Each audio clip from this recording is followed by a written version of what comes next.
भारत के रहस्यमय मंदिर अपने चमत्कारों के लिए जाने जाते हैं, जिनमें से कुछ ऐसे मंदिर भी हैं जिनके रहस्यों को आज तक वैज्ञानिक भी नहीं सुलझा पाए हैं।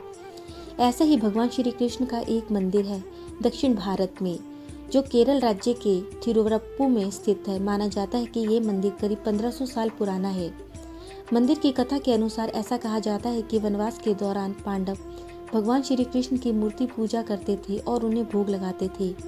पांडवों के वनवास समाप्त होने के पश्चात वह भगवान श्री कृष्ण की मूर्ति को यहीं छोड़कर चले गए थे, क्योंकि यहाँ के मछुआरों ने मूर्ति को उनसे यहीं छोड़ने का अनुरोध किया था। इसके बाद मछुआरों ने भगवान श्री कृष्ण की ग्राम देवता के रूप में पूजा करनी शुरू कर दी। जब मछुआरे भगवान श्री कृष्ण की मूर्ति की पूजा ठीक से नहीं कर पाए तो जोशी के कहे अनुसार उन्होंने उस मूर्ति को एक समुद्री झील में विसर्जित कर दिया। इसके पश्चात केरल के एक ऋषि विल्लव मंगलम स्वामीयार नाव से एक बार यात्रा कर रहे थे, लेकिन उनकी नाव एक जगह अटक गई। लाख कोशिशों के बाद भी नाव आगे नहीं बढ़ पाई, तो उनके मन में सवाल खड़े होने लगा कि ऐसा क्या है कि उनकी नाव आगे नहीं बढ़ पा रही है। इसके बाद उन्होंने नीचे पानी में डुबकी लगाकर देखा तो वहाँ एक मूर्ति पड़ी हुई थी। ऋषि विल्लव मंगलम स्वामीयार ने मूर्ति को पानी से निकाला और अपनी नाव में रख लिया। इसके बाद वह एक वृक्ष के नीचे आराम करने के लिए रुके और मूर्ति को उन्होंने वहीं रख दिया। जब वह जाने लगे तो मूर्ति को उन्होंने उठाने की कई बार कोशिश की, लेकिन वह मूर्ति वहीं चिपक गई। इसके बाद इस मूर्ति को वहीं स्थापित कर दिया गया।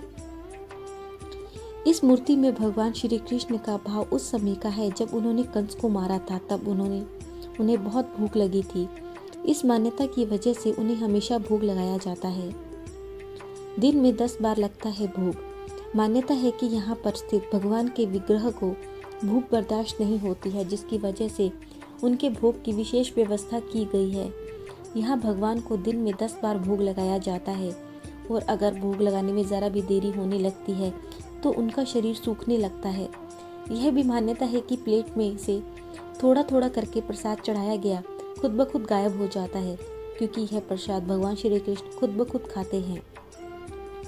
ग्रहण काल में भी बंद नहीं होता है मंदिर। पहले इस मंदिर को आम मंदिरों की तरह ही ग्रहण काल में बंद कर दिया जाता था, लेकिन एक बार जो हुआ उसे देखकर सभी लोग हैरान रह गए। ग्रहण खत्म होते ही उनकी मूर्ति सूख गई, कमर की पट्टी खिसककर नीचे चली गई। इसके बाद आदि शंकराचार्य ने कहा कि ग्रहण काल में भी मंदिर खुला रहना चाहिए और भगवान को समय पर भोग लगाया जाना चाहिए। सिर्फ 2 मिनट के लिए बंद होता है मंदिर। आदि शंकराचार्य के आदेश के मुताबिक यह मंदिर 24 घंटे में सिर्फ 2 मिनट के लिए ही बंद किया जाता है। मंदिर को 11:58 पर बंद कर दिया जाता है और उसे 2 मिनट बाद ठीक 12 बजे खोल दिया जाता है। मंदिर के पुजारी को ताले की चाबी के साथ ही कुल्हाड़ी भी दी गई है। पुजारी से कहा गया है कि अगर ताला खुलने में समय लगे तो वह कुल्हाड़ी से ताला तोड़ दे, लेकिन भगवान को भोग लगने में देरी ना हो। इसके अलावा भगवान का जब अभिषेक किया जाता है तो विग्रह का पहले सिर और फिर पूरा शरीर सूख जाता है, क्योंकि अभिषेक में समय लगता है और उस समय भोग नहीं लगाया जाता है। इस घटना को देखकर लोगों को आश्चर्य होता है। यह कहना गलत नहीं होगा कि भगवान हर जगह है और ईश्वर की भक्ति आपको हर संकट और परेशानी से बचाती है, क्योंकि भगवान अपने भक्तों को कभी अकेला नहीं छोड़ते हैं।